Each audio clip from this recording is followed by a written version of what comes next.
Hi, I'm Hank Hallowell, President of the Board of Directors of the ACA Museum in Hershey, America's Transportation Experience. Today we're talking about cars with unique features, and we're going to talk about three of them.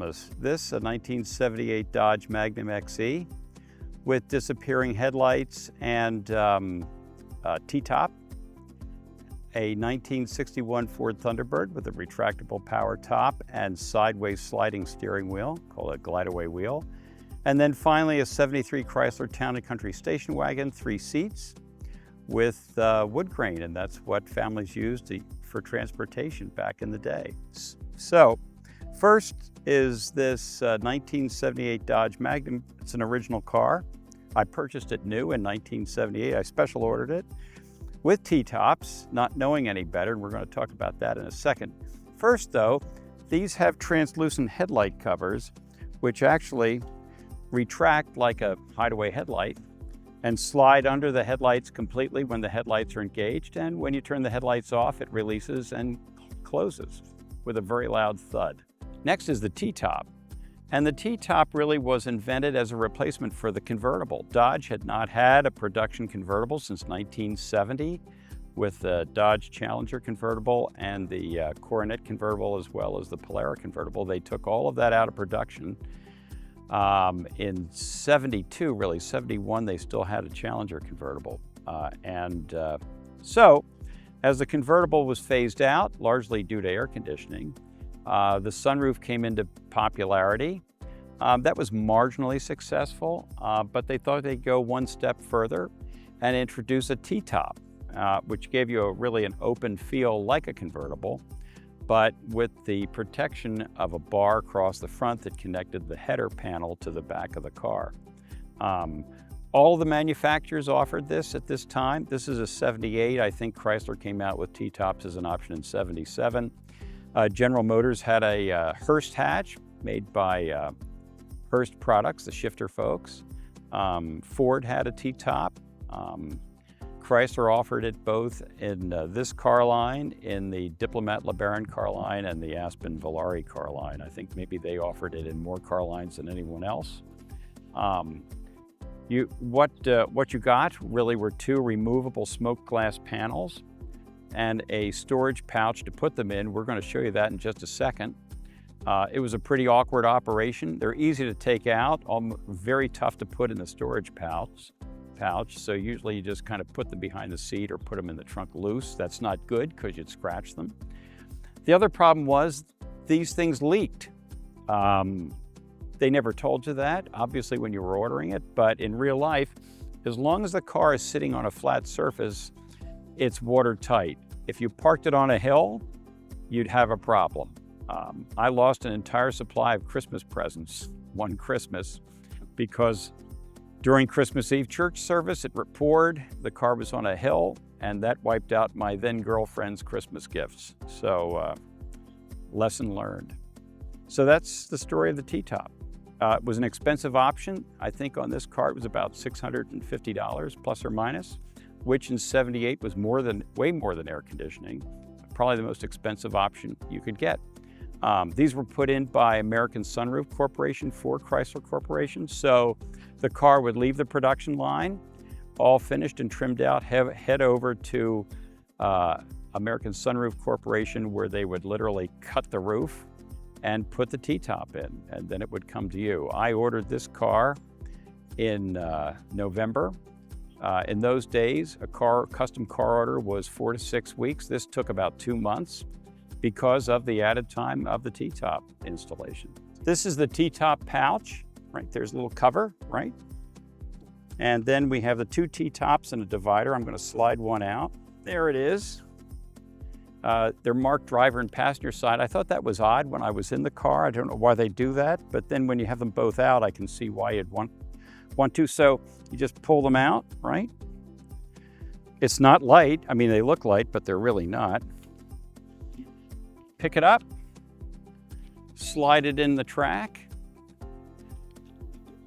open it up, and it's in. So it's an easy thing to take in and out, but it's just awkward as heck once you have them out and getting them in the pouch. This is the original pouch from 1978 that survived all this time in the trunk of my car miraculously. So once you have the panels out, it's a lot easier to leave them out. But in a pinch, if it's raining, it takes a second to jump out of your car and wrestle with them. So it's a great looking ride with the top panels out, but probably not the most sensible thing.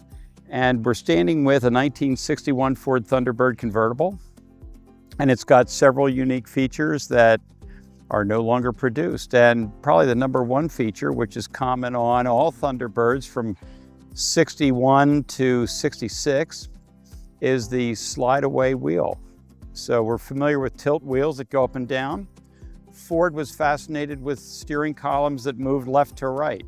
One of the other cool features about this car is the sliding steering column. So when the steering column is moved all the way over, Ford's idea was that you get into the car, start it without the column in your way, and then when you're ready to drive, just pull the wheel over, put it into gear, and like you would any ordinary car, and drive away. As soon as it's in gear, the steering column is locked in its normal position.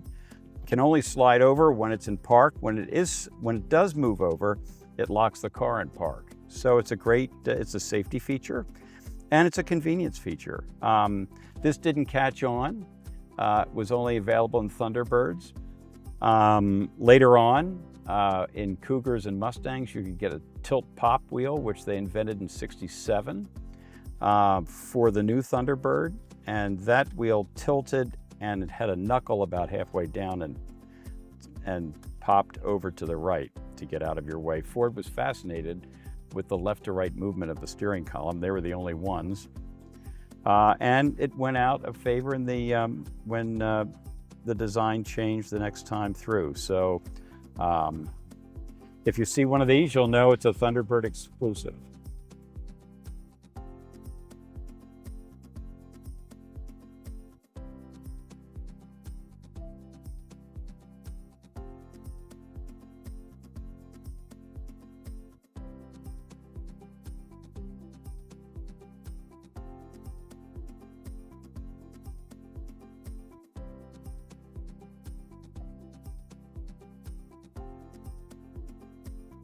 Okay, so this is a retractable convertible top.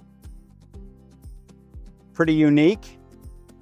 It's designed to totally disappear into the trunk and give you a completely smooth fit, which is exactly what's happening. It actually folds the top backward and then tucks the whole thing in neatly in the deck. There it goes. There'll be another minute. It's not fast. Then we hit the deck lid close. Or, whoops, nope, hold on. Flip down. There we go. No, that's not right. We need that up, sorry.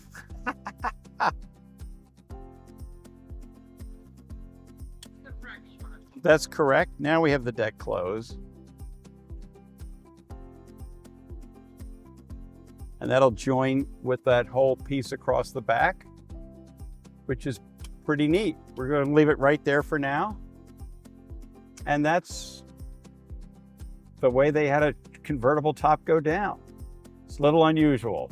Last is this 1973 Chrysler Town & Country station wagon. And this is a great example of how America really traveled from really the post-war era all the way up to the 80s before the minivan. And this is a typical family station wagon.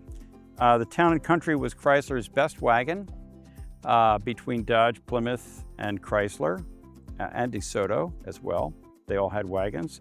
It competed with the Mercury Colony Park and the Buick Estate wagon for really the luxury wagon position. This particular car is from Arizona. It's in magnificent original condition, was owned part of its life by a Chrysler collector and enthusiast, and the rest of the time it was owned and chauffeur-driven and maintained by a family in Wickenburg, Arizona. And the purpose of the car was to transport a maiden aunt and her horse from upstate New York to Arizona for the winter season. So this went back and forth across the country towing a horse trailer. And it has heavy-duty everything, heavy-duty trailer towing. It has the nicest interior, every piece of equipment you can think of except for power windows. It has dual air conditioner, power locks, tilt, telescopic wheel, cruise control. It doesn't have power windows because power windows were problematic in those days. And the car they'd had prior to this had power windows and they had trouble. So no power windows. We're going to show you another, probably the most common item in a family wagon at that time, and that's third row seating, which is a common thing now, but in those days it was an unusual situation. So it has the typical wood grain decal, which was a big deal, and really was a carryover from the original Chrysler Town & Countries from right before World War II and immediately after, which were actually real wood paneled cars. Ford had a Country Squire, which was the same situation with a decal, which replaced the original wood. Roof rack, that was standard equipment. Again, wood grain trim, so it matched the lower body. But these were also cargo carriers, and you'll see in a minute how the seats folded down and how much room you had to really take things around and turn it into a pickup truck in short order. These didn't survive well because after the families were finished with them, usually a painter or a plumber or somebody else got the car and used it for utility work. And they served plumbers and carpenters and painters well through the years. So let's open up the back and show you how the third row seating works. So this actually looks like reminds me of the back of a barn when you look at it, between the wood grain and just the general shape. It's really the end of the Chrysler fuselage styling, and the argument with that was the sides were supposed to look like the fuselage of a jet. And actually, when you see it in the back from a wagon, you can actually see the lines of the whole fuselage. This is a rear airfoil, which was to drive air down across the back of the window when you're on a dirt road. From across the top of the roof, there are little vents across there to keep the back window clean. It also had, or has, a power window washer built into the tailgate, so that from the driver's seat, you can push a button, put the window down, and it washes it as it goes down and then washes it when it goes back up. And then air dries from the window foil. These are step plates and assist handles, so that in a minute, here we go, this operates as a gate or a door with the glass up. So that takes a little real estate, by the way, when you're opening it up, so you can't be very close to anything. Now you've got a just tremendous amount of loading space, especially when you put the front seat down.